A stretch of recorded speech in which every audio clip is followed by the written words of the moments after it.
So guys आज एक most important guys indicator के बारे में बताने जा रहा हूँ। तो एक बार सभी लोग वीडियो को लाइक कर दीजिए और चैनल पे नहीं हो गाइज तो चैनल को सब्सक्राइब कर लेना गाइज। ठीक है, तो देखिए गाइज आज एक मोस्ट इंपॉर्टेंट इंडिकेटर है जिसका नाम है SMA। ठीक है, 9 का SMA गाइज। ठीक है, यहाँ पे मैं आपको लाइव प्रॉपरली सारी चीज़ें बताऊंगा गाइज, तो यहाँ पे आप थोड़ा सा ध्यान देना। ठीक है, अभी देखो मैंने यहाँ पे ट्रेडिंग व्यू का चार्ट ओपन किया है। अगर आप चाहो एक्सीनेस यूज़ करते हो या फिर आप रिएक्शन डेल्टा यूज़ करते हो, वहाँ पे भी आपको ये इंडिकेटर मिल जाएगा। देखो आपको कहाँ जाना है गाइस, यहाँ पे आपको इंडिकेटर पे जाना है। आपको ये दिख रहा है यहाँ पे ऑप्शन, इस इंडिकेटर पे आपको क्लिक करना है। क्लिक करने के बाद यहाँ पे आपको क्या करना है, यहाँ पे जाने के बाद आपको देखो यहाँ पे अगर आप देखोगे तो यहाँ पे आपको दिख जाएगा सिंपल मूविंग एवरेज। क्या करना है, यहाँ पे इसको आपको यूज़ करना है। ठीक है, मैंने यहाँ पे फेवरेट में किया हुआ है। ठीक है, आप चाहो तो नीचे आओगे तो यहाँ पे आपको टेक्निकल मिलेगा। ठीक है, इस टेक्निकल्स पे आपको क्लिक करना है और यहाँ पे आपको लिखना है, क्या लिखना है, SMA। सीधा सामने आपके आ जाएगा सिंपल मूविंग एवरेज। आपको इस पर क्लिक करना है। जैसे ही आप इसके ऊपर क्लिक करोगे तो यहाँ पे जैसे ही आप क्लिक करोगे तो ये जो दिख रहा है आपको ब्लू में, ठीक है, यहाँ पे आपके सामने आ जाएगा। देखो यहाँ पे क्लिक कर रहा हूँ, आपके सामने देखिए SMA 9 का क्लोज है। ठीक है, मैं सिंपल इसी को यूज़ करता हूँ, इसके अलावा मैं दूसरा कोई भी चीज़ यूज़ नहीं करता हूँ। ठीक है, तो यहाँ पे अभी फिलहाल अभी इसकी बात करते हैं अपन। ठीक है, तो यहाँ पे देखो गाइस मैंने किस तरीके से यहाँ पे इस चीज़ को यूज़ किया है, आपके सामने लाइव बताऊंगा। इस पर फोकस करना है आपको। ठीक है, अब इसको यूज़ कैसे करना है इस पर आपको थोड़ा ध्यान देना है। ठीक है, देखो यहाँ पे क्या हो रहा है, जैसे ही मूविंग एवरेज के ऊपर आ रहा है, मूविंग एवरेज के ऊपर आके मार्केट अगर कैंडल क्लोज कर रहा है और उसी कैंडल के नीचे का आप एसएल रख सकते हो। टारगेट लगभग 2-3% का जो आप रखना चाहते हो, 2% का एटलीस्ट आप रख सकते हो 1% के रिस्क पे। ठीक है, तो जो भी लोग गाइस इस SMA को यूज़ करते हैं तो उनके लिए सबसे बेटर अपॉर्चुनिटी है गाइस कि यहाँ पे आप 1% के रिस्क पे 2% का इजीली टारगेट रख सकते हो।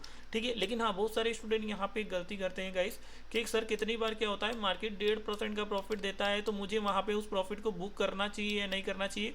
तो देखो गाइस हमेशा एक चीज़ याद रखा करो कि अगर कोई ट्रेड ले रहे हो, अगर 1% का रिस्क ले रहे हो और 1% का अगर आपको प्रॉफिट मिल रहा है तो सबसे पहले आप अपने रिस्क को क्या करना है, उसको जीरो करना है। क्या करना है, अपने रिस्क को पहले जीरो करना है। ठीक है, तो मार्केट में सबसे पहले आपका फोकस होना चाहिए कि अपने लॉस को बचाना चाहिए। ठीक है, कि अगर मेरे पास अगर अपना कैपिटल बचा रहेगा तो मैं ट्रेडिंग आगे और भी कर सकता हूँ। तो मान लो कि मैं यहाँ पे अगर कोई ट्रेड ले रहा हूँ, अगर मैंने इतना बड़ा अगर रिस्क लिया है तो मेरा टारगेट इससे बड़ा होगा, लगभग 2% का मेरा टारगेट होगा। अब मान लो यहाँ तक मार्केट बीच में आ गया, 1% के रिस्क पे 1% का मुझे प्रॉफिट चल रहा है, तो सबसे पहले अपने रिस्क को जीरो करना है और जहाँ से मैंने पोजीशन को लिया था वहीं पे अपने एसएल को ट्रेल करना है। अब अगर मार्केट गिरता है और रिवर्स होकर अगर आपका एसएल हिट होता है तो वहाँ पे उस चीज़ को आपको एक्सेप्ट करना है। ठीक है, अगर मान लो बाई चांस चलिए यहाँ से तो मार्केट ऊपर निकल गया, अगर मान लो यहाँ से अगर मार्केट गिर जाता सडनली तो आप क्या करते, आपका तो लॉस होता ना। तो इस चीज़ को आपको थोड़ा ध्यान देना है। ठीक है, आपको इस चीज़ पे थोड़ा ध्यान देना है। ठीक है, अभी फिलहाल अपन इसकी बात नहीं कर रहे, अपन बात कर रहे हैं किस पे, अभी SMA पे बात कर रहे हैं। तो ट्रेड कैसे लेना है ये यहाँ पे आपको थोड़ा फोकस करना है। ठीक है, जैसे मान लो कि यहाँ पे मार्केट मूविंग एवरेज के ऊपर आया, यहाँ पे आपका ट्रेड बन रहा है। ठीक है, एसएल की अगर बात करूँ तो एग्जैक्टली जो कैंडल है, ठीक है, जिसने ब्रेकआउट किया है उस कैंडल से नीचे का आपका एसएल होगा, जैसे ये एसएल है। ठीक है, 1% का रिस्क होगा। टारगेट की अगर बात करूँ तो लगभग 2% का आपका टारगेट होगा। तो ये आपका टारगेट होगा, ये आपका टारगेट होगा। ठीक है, अब देखो यहाँ पे देखोगे तो 200 पॉइंट का रिस्क है, टारगेट है 400 पॉइंट का। इजीली मार्केट ने टारगेट को हिट किया है। ठीक है, हाँ अगर जिस स्टूडेंट ने यहाँ पे पोजीशन लेने के बाद अगर मूव किया है, ठीक है, और यहाँ पे आने के बाद 1% का प्रॉफिट दिखाया है, तो जिन लोगों ने भी एसएल को ट्रेल भी किया होगा तो उन उसके बाद मार्केट ने रिवर्सल दिखा कि यहाँ पे उन लोगों का C2C कट हुआ, डेफिनेटली उन लोगों का लॉस नहीं हुआ होगा। तो ये पहला गाइस यहाँ पे ट्रेड बना था। अब देखो मार्केट जैसे इस मूविंग एवरेज के नीचे आया है, कैंडल क्लोज किया है, तो यहाँ पे आपको क्या करना है, शॉर्ट करना है। ठीक है, एग्जैक्टली यहाँ पे शॉर्ट करना है, एसएल रखना है इस कैंडल हाई का आपको। ठीक है, एसएल रखना है, टारगेट आपको लेना है एग्जैक्टली 2% का। ठीक है, यहाँ पे आपको टारगेट लेना है 2% का। 350 पॉइंट का स्टॉप लॉस है, टारगेट है लगभग 700 पॉइंट का आप टारगेट रख सकते हो। ठीक है,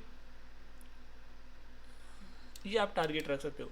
तो ये ऐसे ले, ये टारगेट है। देखो इजीली मार्केट ने टारगेट को हिट किया है यहाँ पे। ठीक है, तो ये पहला टारगेट आपको मिला है। ठीक है, अब जैसे मार्केट मूव करके आया वापस ऊपर और देखो यहाँ पे इस कैंडल ने क्या किया है, ब्रेकआउट कर दिया है और आपको ऐसे रखना है नीचे का। ठीक है, अब देखो यहाँ पे मेरा पोजीशन बन रहा है, मूविंग एवरेज के ऊपर आया है, यहाँ पे आपको एसएल रखना है, कैंडल लो का आपको एसएल रखना है।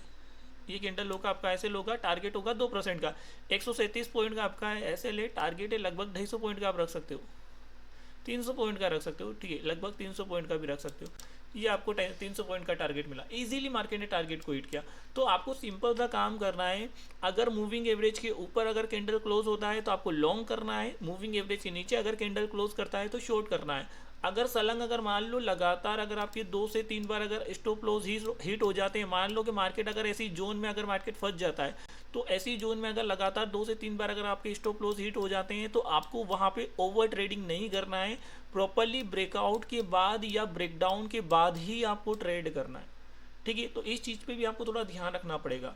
ठीक है, तो वीडियो अच्छा लगा हो गाइस तो वीडियो को लाइक ज़रूर करिएगा। मिलते हैं ऐसे ही अगले वीडियो में। जय श्री राम सभी को।